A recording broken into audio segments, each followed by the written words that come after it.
우리는 인생을 살면서 많은 것을 맡기고 살죠. 아이를 유치원에 맡기고, 연로하신 부모님들 요양병원에 맡기고도 하고, 또 재판을 판사에게 맡기고, 돈은 은행에 맡기고, 건물은 또 건축업자에게도 맡기고, 그리고 나라의 국정은 정치가에게 맡기고 살아갑니다. 꼭 잘 되는 건 아니지만 맡긴다는 게 무슨 말인가 하면 위임한다는 뜻입니다. 위임한다는 게 무슨 말인가 하면 그 바닥에 신뢰하고 믿는다라는 걸 깔고 맡기는 겁니다. 내가 은행에 돈을 맡겼는데 은행이 내 돈을 사기친다면 누가 맡기겠습니까? 그렇죠? 의사에게 내 몸을 맡겼는데 의사가 자기 마음대로 수술해 버리면 누가 병원에 가겠습니까? 잘못될 수도 있지만 우리는 근본으로는 분명히 믿고 맡기는 겁니다.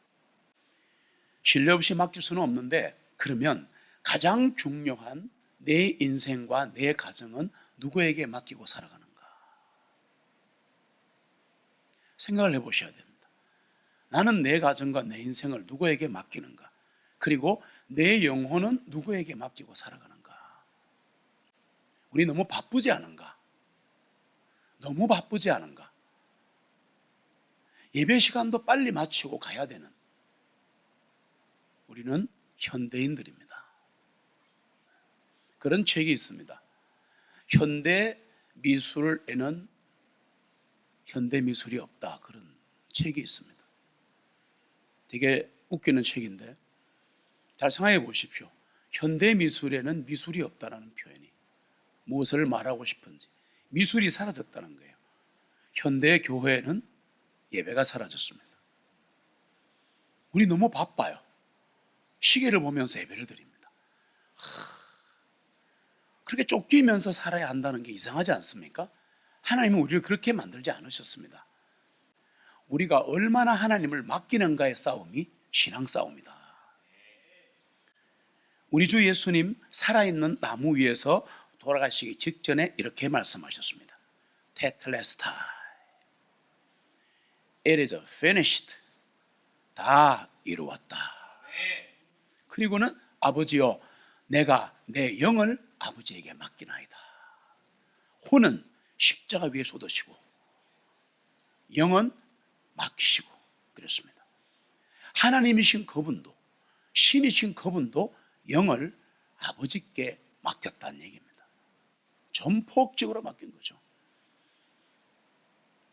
여러분, 다 이루었다는 이 표현을 한번 고민해 보시기 바랍니다. 지금까지 내가 살아온 내 나이의 인생길에 얼마나 이루어졌습니까? 신앙생활, 가정생활, 자녀 교육, 돈 버는 거, 직장, 사업체, 그 모든 것을 얼마나 이루셨냐고요. 어떻게 주님은 다 이루었다고 말씀하셨는가? 다 이루었다. 생각해 보시면 이건 사기꾼 아니면 신입니다. 잘 생각해 보세요.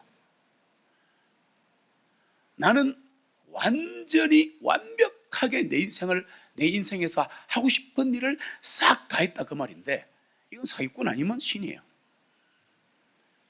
예수님은 신이십니다. 하나님이십니다. 그런데 다 이루었다 했는데 무엇을 이루었다는 얘기입니까? 도대체 무엇을 이루셨기에 십자가에서 돌아가시면서 마지막 그분의 고백이 다 이루었다 그랬을까요? 뭘 이루었다는 얘기예요? 간단하게 합시다. 구원을 이루신 겁니다. 그분은 그 일을 위해 오신 거예요. 오늘도 이곳에 그렇게 오실 겁니다. 우리의 구원을 위해 대속의 죽음을 죽으셨다, 그 말입니다.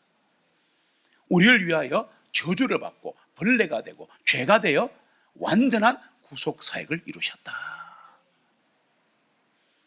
다 이루셨기 때문에 하나님 아버지께로 돌아간 겁니다. 테텔레스타이, 다 이루었다. 이 말씀은 하나님 왕국에서도 이루어졌다는 겁니다. 여러분, 그거 아셔야 합니다. 하나님의 왕국에서도 이루어졌다는 게 뭐냐 하니까 바로 주기도문에 보시면 하늘에서 이루어진 것처럼 아버지 땅에서도 이루어지이다 라는 대목이 있죠. 그게 더블 미닝을 갖고 있는데 첫 번째 의미가 뭐냐면 바로 예수님이 십자가에서 죽으시는 겁니다. 우리를 위하여. 그게 바로 첫 번째 아버지의 영원하신 뜻이 이루어지는 거예요. 그리고 주님이 하늘나라로 가시고 난 다음에는 작은 예수인 우리들을 통해서 계속해서 복음이 전파되고 주님의 정인되는 그 일이 이루어지는 것을 말하는 겁니다. 뜻이 두 가지가 있다. 그래서 이 테텔레스타이 다 이루었다는 것은 영원하신 하나님의 왕국에서도 이루어진 겁니다. 하나님의 왕국은 천국으로 보통 알고 있습니다. 자, 다 이루었다 그 말씀은 지옥의 깊은 데까지도 들렸습니다. 그래서 막 두려워 떨었죠. 여러분 그 베드로서에 보시면 이상한 대목이 나옵니다. 예수님이 지옥에 가셔서 말씀을 선포했다는 소리가 나오죠. 그래서 거기 가서 다시 사람들을 구원시켰다고 이렇게 로마 가톨릭이 거짓말을 하는데 전혀 그런 뜻이 아닙니다. 그게 아니고 봐보세요. 이 땅에 살아있는 동안 구원받으셔야 돼요. 그래 가족들이 구원을 기도하셔야 한다 그 말입니다. 그런데 예수님이 그럼 지옥에 왜 가셨냐? 간단합니다. 3일 동안 돌무덤에 계신 동안에 지옥 가신 이유는 거기 가서 복음을 선포한 게 아니고 그냥 선포한 거예요. 이제 내가 죽었다. 바로 이거예요. 다 이루었다. 이 말씀하러 가신 거예요. 이제 너희들은 끝까지 영원히 지옥에 있어야 한다 라고 선포하고 오신 겁니다. 그게 복음 선포한 게 아니에요. 집에 가서 보시면 복음이란 말이 안 나옵니다. 그리고 행위, 자기 노력이죠. 교회 출석, 유아 세례, 미사 이런 희생제사는 구원으로 인도하는 문이 아니다. 예수 그리스도께서 우리의 모든 죄를 사하셨습니다. 이것을 복음이라. 복음이 뭔지고 물으면 복잡하게 생각하지 마세요.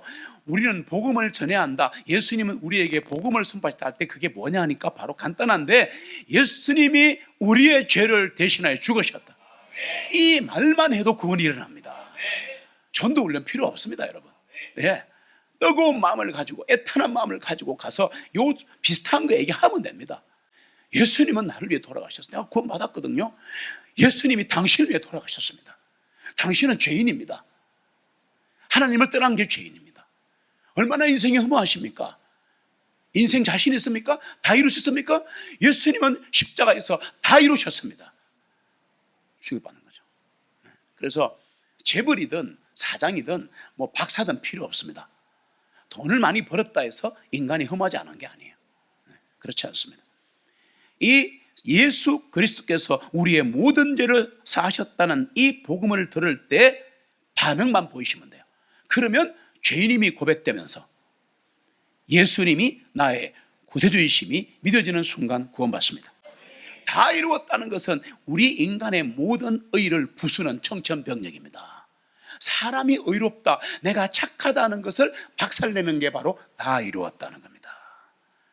좌우의 날선 금 같은 이 다 이루었다는 이 말씀이 우리의 선행과 우리의 고행과 우리의 행위를 다 잘라버리기를 소원합니다.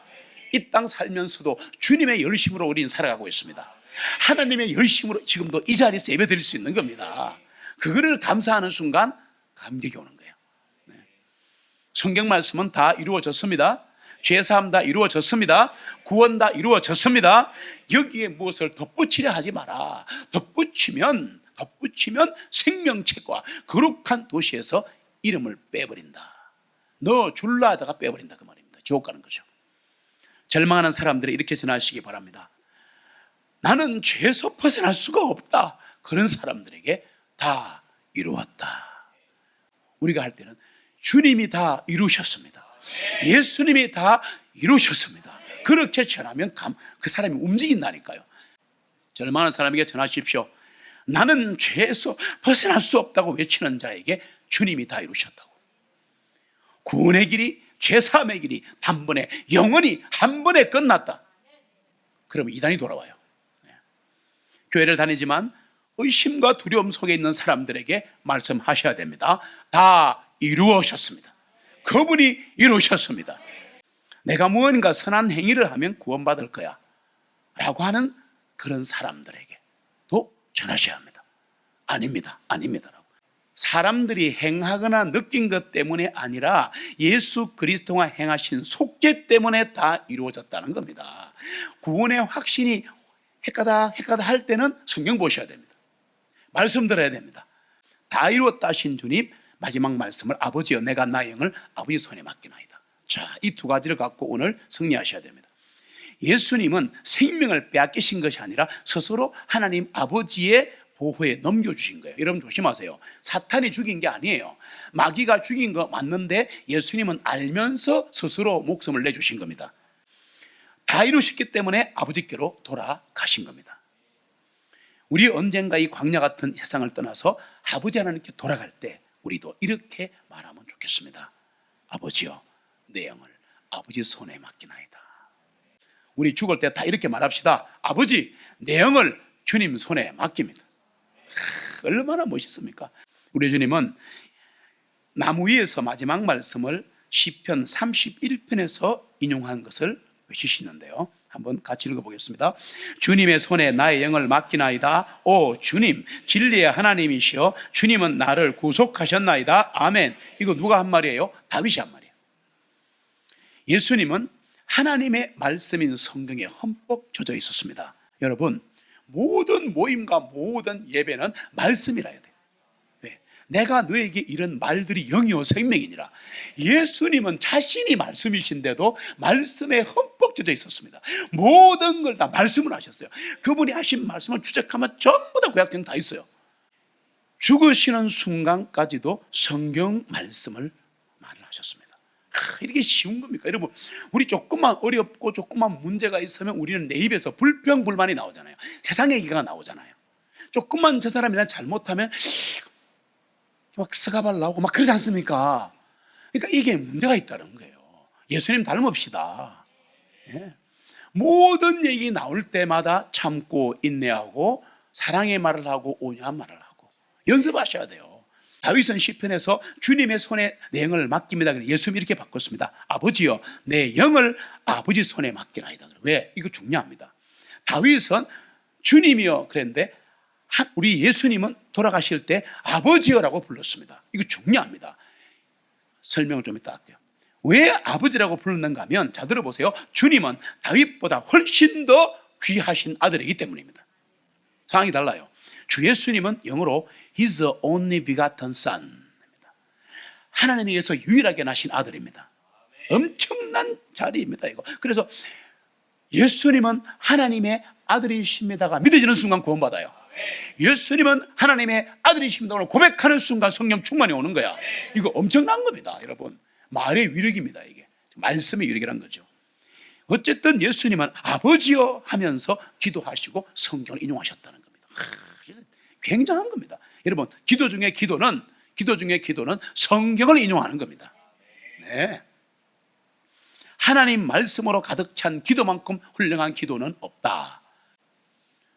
33년 6개월을 사시면서 3년 6개월의 치열한 공생애를 사시면서 공생애 시작하실 때 광야에서 마귀와의 첫 싸움을 시작하시는데 십자가의 마지막 싸움까지 우리 주님의 무기는 항상 기록된 말씀이었습니다.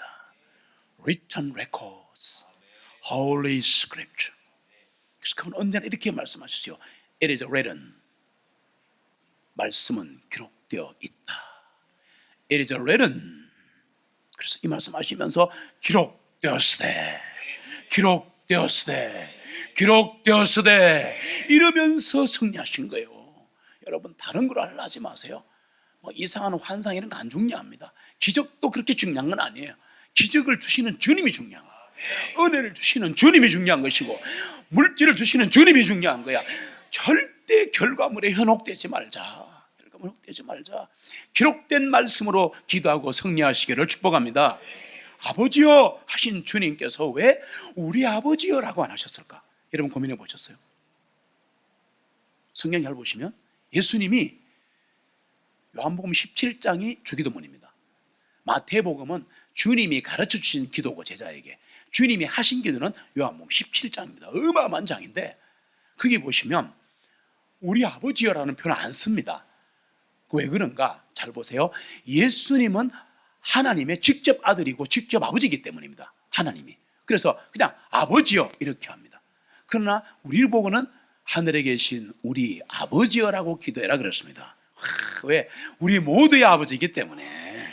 그래서 갈라디아서 3장 26절에 보시면 같이 읽습니다. 이는 너희가 그리스도 예수님을 믿음으로 다 하나님의 자녀가 되었기 때문이요. 아멘. 우리는 하나입니다. 말씀 안에서 하나이고 성령 안에서 하나이고 사랑 안에서 하나입니다. 주님 안에서 하나입니다. 절대 흩어지면 안 됩니다. 네. 그래서 제가 매번 말씀드립니다. 형제는 형제를, 성도는 성도를 정죄할 수 없다. 왜? 내 몸이 있는데 내가 내 눈을 쑤시지는 못합니다. 어떤 악한 사람도 자기 눈을 찌르지 않습니다. 이해되십니까? 우리가 그리스도 예수님을 믿는다면 하나님은 우리의 아버지십니다. 요한복음 20장 17절 같이 읽습니다. 그러나 나의 형제들에게 가서 그들에게 말하기를 내가 나의 아버지 곧 너희 아버지요 또 나의 하나님 곧 너희 하나님께로 올라간다 말하라 하시니 아멘. 다시 보시면 꼭 아무문 같아요.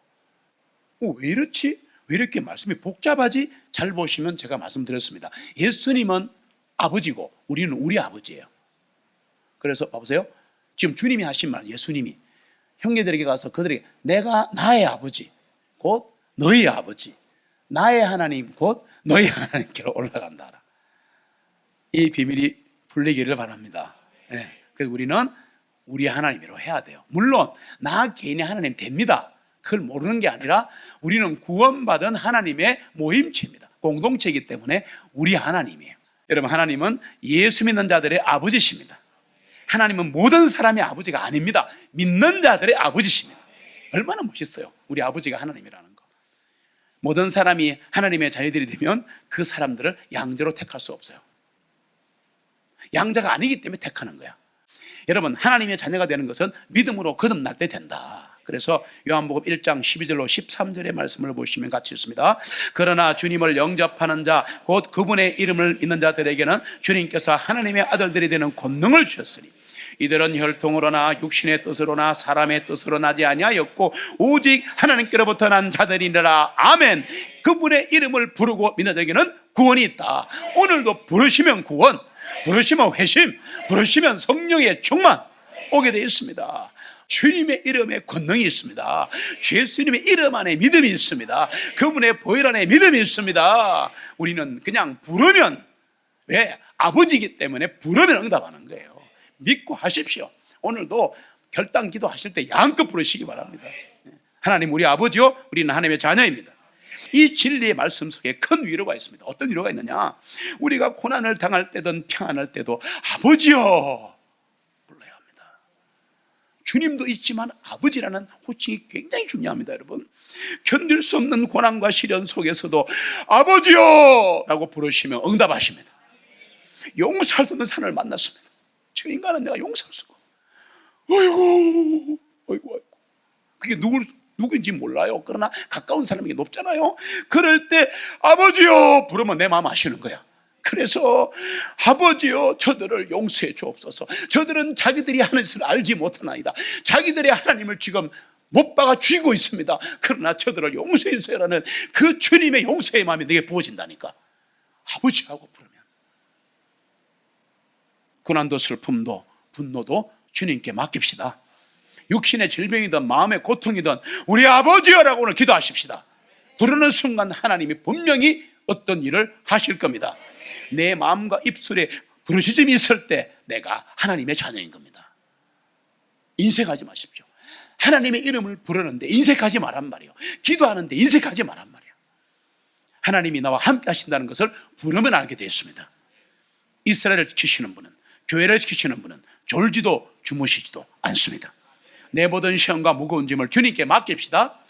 맡긴다는 것은 의지한다는 겁니다. 네. 아버지여 내 영을 아버지 손에 맡기나이다. 주여 내 인생을 아버지 손에 맡깁니다. 내 아들 내 딸 다 맡깁니다. 남편도 맡깁니다. 가정도 맡깁니다. 사업체도 맡깁니다. 그랬으면 조제하지 말란 말이에요. 하나님께 맡겨놓고 왜 조조해야 하냐고. 하나님이 하십니다. 그분의 때 분명히 하시게 돼 있어요. 잊지 마세요. 하나님께서는 영혼과 육신이 최악에 있는 상태를 하더라도 부를 때 안식을 주십니다. 내가 이 상태인데, 엉망인데, 내가 지금 마음이 너무 어지러운데, 내가 지금 죄를 지었는데 내가 부른다고 응답하시겠나? 그런 사단의 소리에 속지 말자. 아니다. 어떤 최악의 상태라도 무시하고 내 죄를 무시하라는 얘기. 내 말은 이해됩니까? 없다는 게 아니고 내 상황 다 무시하고 그냥 용기를 내서 해야 돼 아버지요 부르면 응답하신다. 그게 아버지라는, Father라는 단어에 들어있는 어마어마한 능력입니다. 사단이 그렇게 무서워합니다. 모든 것을 하나님 손에 맡기십시오. 죽음의 두려움 속에서도 확신과 소망을 주십니다. 여러분, 걱정한다고 키가 한 자나 자라지 않습니다. 걱정하지 마세요. 하나님 손 안으로 들어가시기 바랍니다. 우리는 다 이루지 못했지만 예수 그리스도는 다 이루셨습니다. 그러기에 우리가 해야 할 일이 있다면 그게 뭐냐? 신앙생활이 뭐냐? 세상생활이 뭐냐? 가정생활이 뭐냐? 주님이 우리를 위하여 이루신 일을 삶 속에서 누리고 행하는 겁니다. 사람들이 이렇게 보여주는 겁니다. 봐라. 내가 이런 사람이지만 예수 믿고 구원받아 그분께 맡겼더니 그분이 나를 이렇게 인도하시네 라고 말로 하지 말고 보여주라고. 삶으로 보여주라고. 행함으로 보여주라고. 그럼 하나님이 하시는 겁니다. 그러면 나를 통하여 영광 받으시고 영광 나타내시는 겁니다. 여러분, 사람은 다 누구나 죽습니다. 죽으면 돌아가셨다 그러잖아요. 어디로 돌아갑니까? 본향으로. 아버지 하나님께로 돌아갔다는 겁니다. 전도서 3장 20절로 21절에 굉장히 위로의 말씀이 나오는데 같이 읽습니다. 모두가 한 곳으로 가나니 모두가 흙에서 왔고 모두가 흙으로 다시 돌아가는도다. 사람의 영은 위로 올라가고 짐승의 영은 땅 아래로 내려가는 것을 아는 자가 누구냐? 아멘. 이 땅에서 우리의 일을 마쳤을 때 우리는 하늘 본향으로 돌아가는 겁니다. 우리 주 예수님도 이 땅에서의 모든 일을 마치시고 다 이루었다 하신 다음에 아버지여 부르시고 하늘 본향으로 가셨습니다.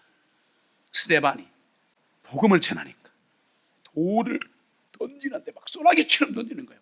그 얼마나 맞으면서도 마지막 이 스데반이 어떻게 하고 죽은지 아십니까? 스데반의 마지막 삶이 예수님하고 똑같아요. 그걸 아셔야 돼요. 순교하는 사람들은 너무 예수님하고 똑같아요. 스데반의 집에 가서 찾아보시면 주 예수님 나의 영을 받아 주옵소서. 와 이러고 죽습니다. 진짜 감동이에요. 이렇게 내 마지막을 장식해야 되겠다. 기도하셔야 돼요. 네.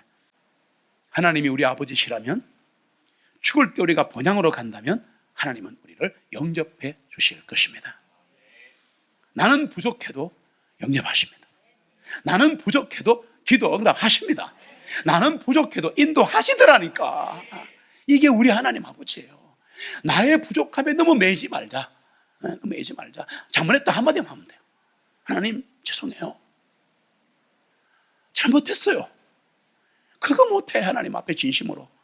쓰러진 거는 쓰러진 거지만 말할 때 진심으로 하세요. 회개할 필요 없습니다. 한 번 회개했으면 끝이에요. 그 말은 다시는 회개하지 마시고 그냥 예수 그리스도의 피공도 의지하여 그분에게 말을 하시면 돼요. 아버지 잘못했어요. 다시 안 그럴 수 있게 힘과 용기를 주세요. 내 좀 사정 좀 나아지게 해주시면 안 되겠습니까? 기도하시면 다 받아주신다. 받아주신다. 여러분, 아버지요, 내 영을 아버지 손에 맡깁니다. 우리 이 기도로 아침에 시작하시고 저녁 기도도 하시기 바랍니다. 죽은다는 말이 아니에요. 아버지요, 내 영혼을, 아버지요, 내 삶을 주님 손에 올려드립니다. 아침에 일어나면 딱 이 기도 마시면 돼요. 주무시기 전에 아버지요, 내 영혼을 주님께 올려드립니다. 평안한 잠을 허락하옵소서. 이 땅에서도 영접하시고 한평생 우리를 맞아주시고 하늘 가는 그날도 맞아주시고 하늘에 가서도 우리를 영접하실 것입니다. 한평생 하나님의 위로의 손길이 함께 하시기를 소망합니다.